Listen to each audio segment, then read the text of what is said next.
ဒီတစ်ခေါက်မှာပြောပြချင်တာကတော့လေတာမန်ဆန်တစ်မျိုးအကြောင်းမဟုတ်ဘူးဗျာဒါကကမ္ဘာအကောင်းဆုံးဆုကိုတောင်ရထားတဲ့ပြီးတော့သူ့ရဲ့မူရင်းအစစ်မှန်ဖြစ်မှုကိုတိတ်ပံပြည်နယ်နဲ့ပါတက်တယ်ပြနိုင်တယ်မြန်မာနိုင်ငံရဲ့ဂုဏ်ယူစီကပူလဲဆန်အကြောင်းပါပဲဒါပေမဲ့လေခဏလေးစဉ်းစားကြည့်ရအောင်စန်တစိန်နဲ့တစိဘာများအဲ့လာကွာလို့တချို့ကိုကဘာအကောင်းဆုံးဆိုပြီးသတ်မှတ်ကြတာလေဟုတ်တယ်မလားအဲ့ဒီမေဟွန်းကပဲကျွန်တော်တို့အခုပြောမယ့်အကြောင်းအရာရဲ့အထူးကတော့ချက်ဖြစ်လာမှာပါကဲဒီတစ်ခေါက်မှာဘာတွေပြောကြမလဲဆိုတော့အရင်ဆုံးမြမပလက်ဆန်အချောင်းမိတ်ဆက်မယ်ပြီးရင်သူ့ရဲ့အရာသာနောက်ွယ်ကတိပန်နီးကြအချက်တွေနောက်ပြီးသူ့ရဲ့မူရင်းဒေတာကိုဘယ်လိုအတိအကျတက်တယ်ပြောလဲဆိုတာ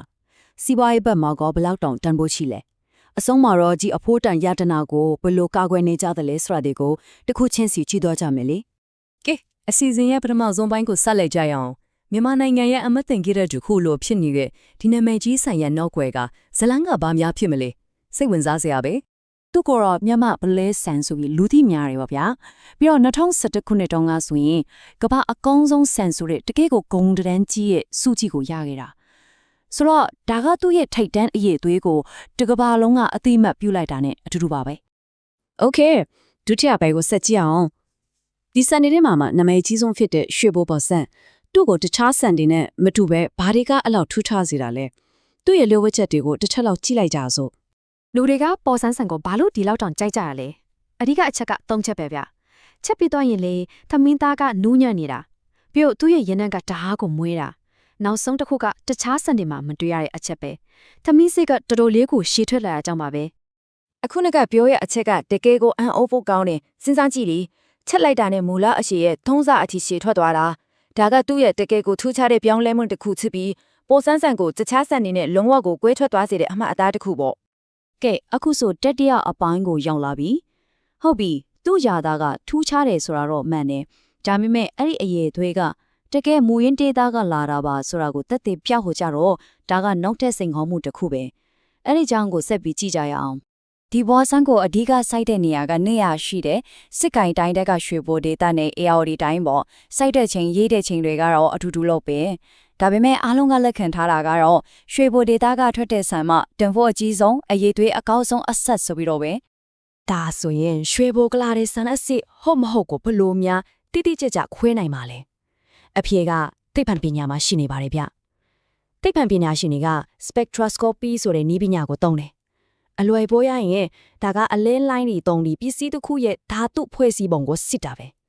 ဲလူတစ်ယောက်စီမှာလက်ပွေရာတစ်ခုပဲရှိတယ်လို့မျိုးပစ္စည်းတစ်ခုစီမှာလည်းသူ့ရဲ့ကိုယ်ပိုင်ဓာတုလက်ပွေရာရှိတယ်ဆိုတဲ့သဘောတရားကိုအသုံးချတာပေါ့ဒီနည်းပညာရဲ့ရလဒ်ကတော့တကယ်ကိုခိုင်ရမှာပဲဗျာရွှေဘိုဘိုဆန်အစစ်ကိုခွဲခြားတဲ့နေရာမှာ96%ကျော်တိကျမှန်ကန်တယ်ဆိုတာကိုတက်တည်ပြနိုင်ခဲ့တယ်ဆိုလိုတာကအခုဆိုရင်စိုင်းရင်မူရင်းဒေတာကိုသေပန်နီကြအထောက်ထားနဲ့ဒါကရွှေဘိုကအစစ်ဆိုပြီးအခိုင်မာပြောနိုင်ပြီဆိုတဲ့သဘောပါပဲကဲစတုထပ်ပိုင်းကိုဆက်လိုက်ကြစို့ဒီလိုတစ်ပါနီကြတက်တည်ပြနိုင်တာကတခွဲခန်းထဲမှာပဲရေးပါတာမဟုတ်ဘူးနော်ဒါကနိုင်တဲ့ရစီပွားရေးတစ်ခုလုံးအပေါ်မှာပါတော်တော်ကြီးကိုတက်ရောက်မှုရှိလေအဲ့ဒါဘယ်လိုတက်ရောက်မှုမျိုးလဲဆက်ပြီးကြည့်ကြတာပေါ့ရွှေဘိုပေါ်ဆန်းဆိုတာကလေအစားအစာတစ်ခုထပ်အများကြီးပို့ပါတယ်ဒါကမြန်မာနိုင်ငံအတွက်တကယ်ကိုတန်ဖိုးကြီးရဲ့ဈေးကွက်ဝင်ပို့ကုန်တစ်ခုဒေတာခန့်တောင်တူတွေအတွက်လည်းဝင်ငွေတိုးပြီးဘဝကိုမြင့်တင်ပေးနေလာပေါ့ကဘာဈေးကွက်မှာဆိုရင်ထိုင်းမွေးဆန်လိုမျိုးတခြားနာမည်ကြီးဆန်လီနဲ့တောင်ရင်ပုံတန်းချိန်ပြိုင်နိုင်တယ်ဒါပေမဲ့တစ်ဖက်မှာလည်းအာဆင်းနေလိုမျိုးညဉ့်ညံ့တတ်တယ်မပေါအောင်စားသုံးသူတွေဘေးကင်းဖို့ကိုလည်းတေချာဆောင်ကြည့်ရတာရှိတာပေါ့ကဲအခုဆိုနောက်ဆုံးအပိုင်းကိုရောက်လာပါပြီဒီလောက်တန်ဖိုးကြည့်တဲ့အမျိုးသက်ရတနာတစ်ခုရဲ့နာမည်ကွန်တယ်လင်းကိုအနာကအန်ဒရယောဘလို့ခင်မိတဲ့နီလန်းနေနဲ့ကာကွယ်နေကြတယ်လေအဲ့ဒါကိုကြည့်လိုက်ကြအောင်ဒီနေရာမှာ geographical indication ဒါမှမဟုတ်အတူကောက် GI ဆိုတဲ့အတုံးလုံးကိုနားလေထားဖို့လိုပြီးဒါကဘာလဲဆိုတော့ပြီးချဒေတာတစ်ခုကနေထွက်လွတ်တာရနိုင်တဲ့ရေအသွေးနဲ့နာမည်ကွန်တယ်လင်းကိုကာကွယ်ပေးတဲ့တရားဝင်အမတ်တန်စိတ်တစ်ခုပဲဥမာပေးရရင်ပင်တစ်ကရှမ်ပင်းအီတလီကပါမီဇန်ချီးစ်တွေလို့ပေါ့အဲ့ဒီနေရာကထွက်မှတာရှမ်ပင်းဆိုတဲ့နာမည်ကိုသုံးခွင့်ရှိတာမျိုးလေရွှေဘိုဘိုဆန်းအထွတ်ကြီးအရအောင်စ조사နေတဲ့ရည်ရွယ်ချက်ကတော်တော်ရှင်းပါတယ်နံပါတ်7ကသူ့ရဲ့မူရင်းအစစ်မှန်ဖြစ်မှုကိုကာကွယ်ဖို့နံပါတ်2ကစံတူတဲ့တနေရာမှာကပ်ပြီးလင်ယောင်းကားတွေကိုတားဖို့နံပါတ်3ကတော့ကမ္ဘာဈေးကွက်ကိုငါတို့ဆန်ကအစစ်ဆိုတဲ့ယုံကြည်မှုအပြည့်နဲ့ပို့ပြီးချက်ထွင်နိုင်ဖို့ပါပဲကဲဒီနေ့ပြောခဲ့တာတွေကိုအကျဉ်းချုပ်ပြန်ကြည့်ရအောင်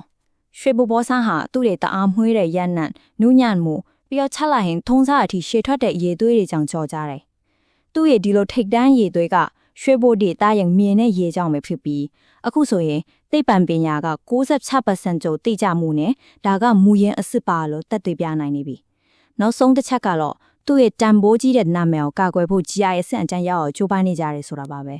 ဒီအကြောင်းအရာတွေအားလုံးကနေစဉ်းစားစရာမေးခွန်းတစ်ခုထွက်လာတယ်။အဲ့ဒါကဘာလဲဆိုတော့